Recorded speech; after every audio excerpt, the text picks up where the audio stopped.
Welcome to Business Over Borders, brought to you by the Reach Network, where we help you become a payments expert. I'm your host, Leo Tucker. I'm joined today by VP of Finance here at Reach and my dear friend, Kevin Brent. Kevin? We're here to talk about working capital. That's right. Obviously, businesses need money to do the things they need to do. That is important, yes. Payroll, paying vendors, growing the business. Yep. What kind of things are you seeing in the market that's specifically challenging for selling cross-border? Yeah, well, I mean, obviously there's complications with cross-border, but there's been a whole bunch of things that impact every business that have happened lately. So just to date this, that it's being recorded in May of 2024. Right, set the record. For posterity, we've seen a couple of years of interest rate hikes. All of a sudden, capital has a cost. It's not free anymore. Yeah. And so from a working capital standpoint, it means that if you have inventory or other things that you are carrying that require cash, you borrow that cash, it costs you more money in terms of interest. Right. Cash is more expensive today than it was 3 years ago. Exactly. Right. And so what businesses will do is they will stretch their payables, which is basically when you acquire merchandise that you want to sell on to the end purchaser, you'll get an invoice. And that invoice can say it's payable on demand, or it's due in 30 days, or 60 days, or 90 days. Right. And so this is sort of trade finance that occurs across the globe, every jurisdiction, and it doesn't really matter where you sell. You can be a completely domestic business. You're still going to do the same thing. Because if you can sell that inventory faster than you pay for the inventory, it means that you get the money to pay the bill. And so effectively, the wholesaler that you acquired that merchandise from is financing a portion of that sale. So basically, what you're looking to do is acquire cash before you have to send that cash out. Right. The order is important. The order is very important, right? On the flip side of that, of course, there's two ways you can reduce. One is stretch the payables, which impacts the wholesaler.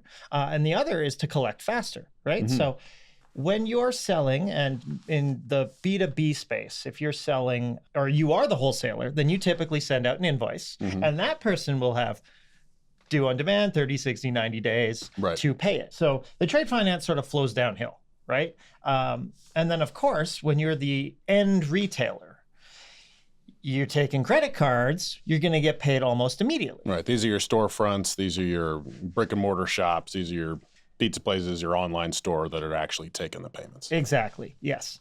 If you are in the middle of that chain, for instance, you can significantly reduce your working capital requirements by collecting immediately, but having your payments be on net terms. Right. Terms downstream, immediate upstream. Exactly.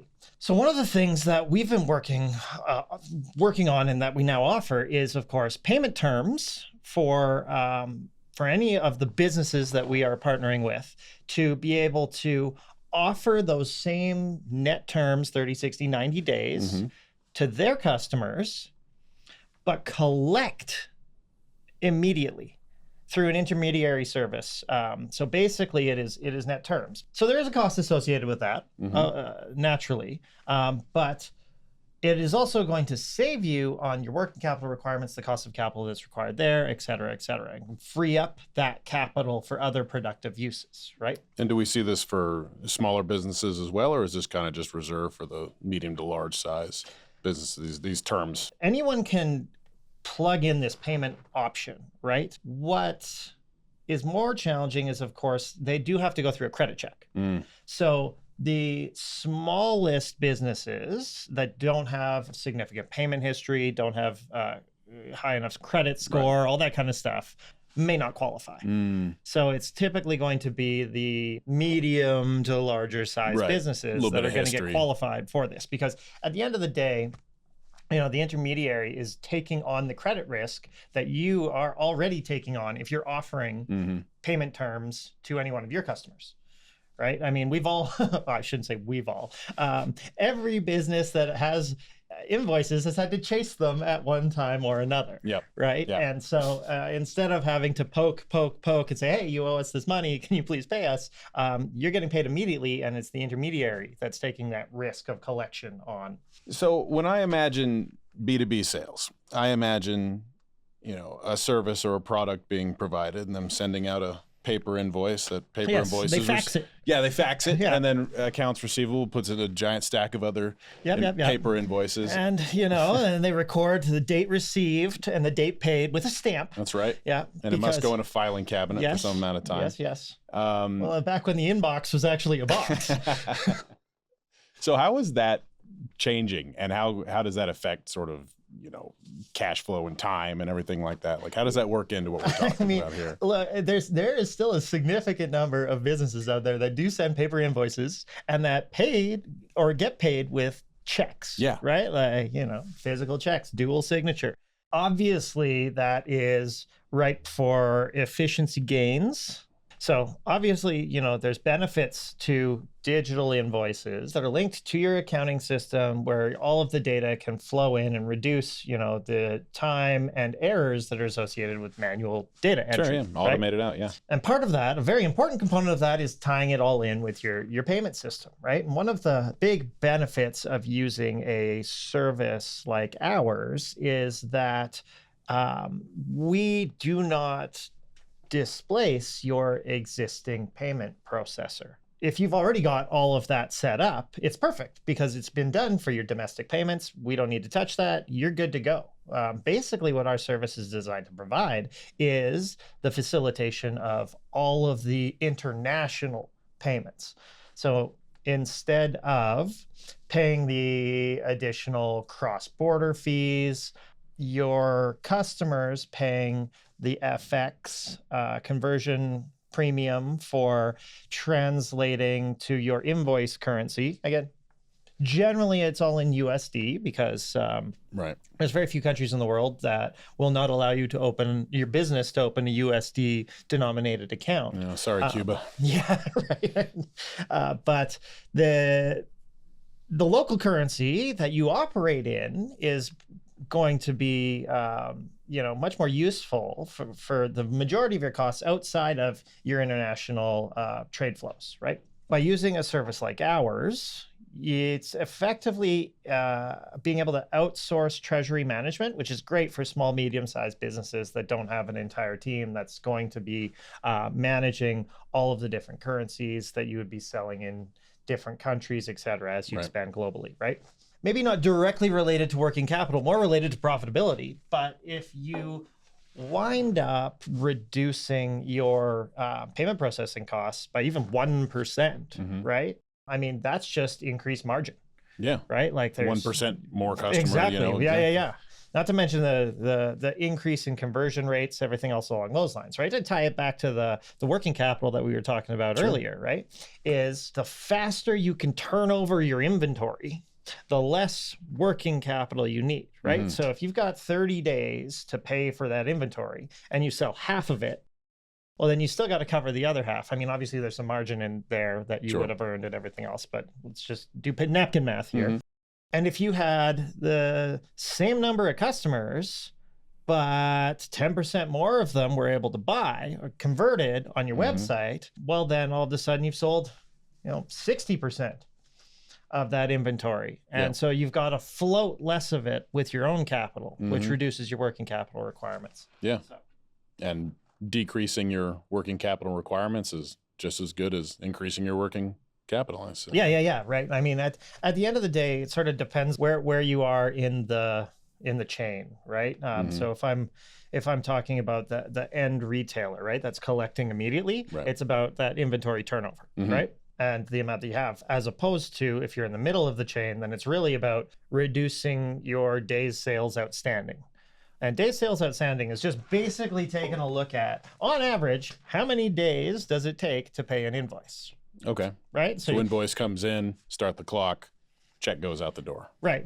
That's exactly it. Or check is received, and then you go to the bank, which takes a day, and then they put it on hold for 5 days, and then eventually the funds are available a full week later. It's a delight. Yeah.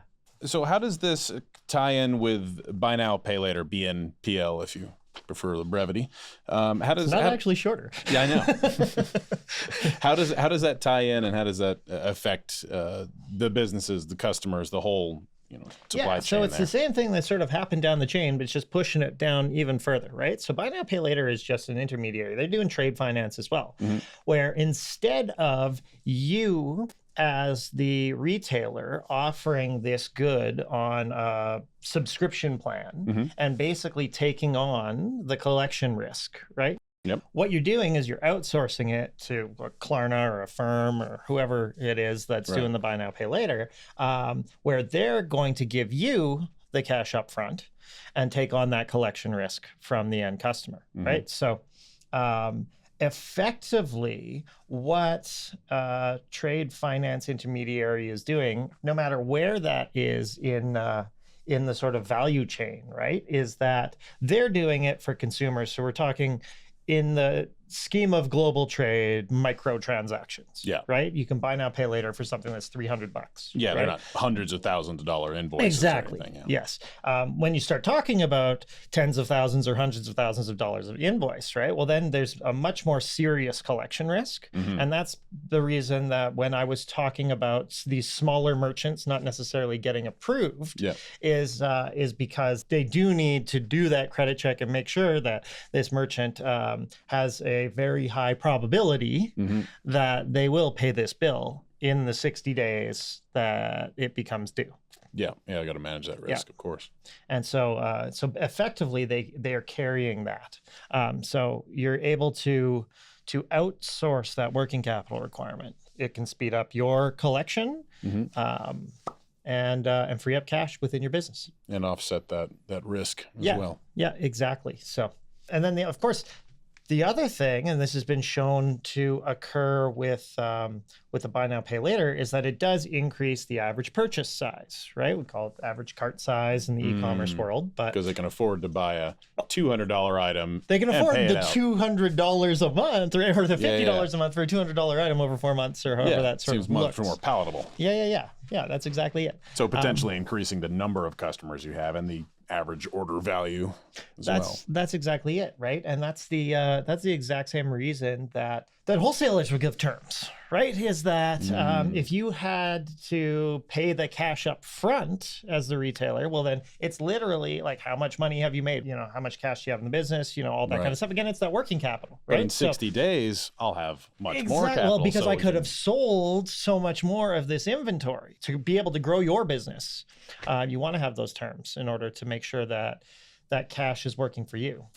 Excellent. And the wholesalers sell more, so they make more margin, and that increase in margin is offsetting the interest costs or the cost of the capital that is required to fund. Because effectively, what you're doing is you're kind of borrowing from that wholesaler for the duration of the terms of the as long as that invoice is outstanding. Right, and they cover the cost of that. So if you sell a $200 item, you as a small business get that $200 in your bank account straight away. And that's huge. Absolutely. Right. And I mean, depending on your markup, you might have, you sell a $200 item, you paid $100 for it.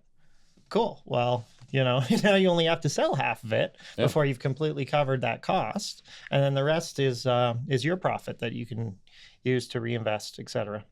Any idea of how more popular the buy now, pay later services have become now that interest rates have tripled? Anecdotally, what we've seen is that the incumbent companies have come in and made this an offering. And so, there's a bunch of private capital, like venture capital, that is flowed into all of these buy now, pay later.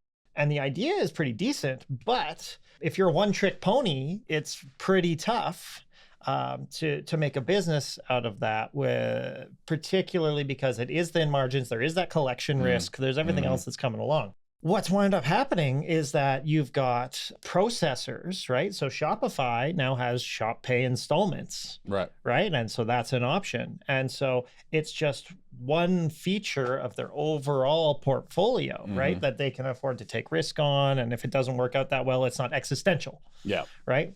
You've also seen credit card issuers that are now creating an option right within where you can go and say, hey, I want to change this big payment into installments. Yeah. PayPal has it as well. Yeah, exactly. Right. And so essentially what we thought was, this new category is really just a product that can be added to the product portfolio of these incumbents. Right. So it is a bit worrisome from a standalone.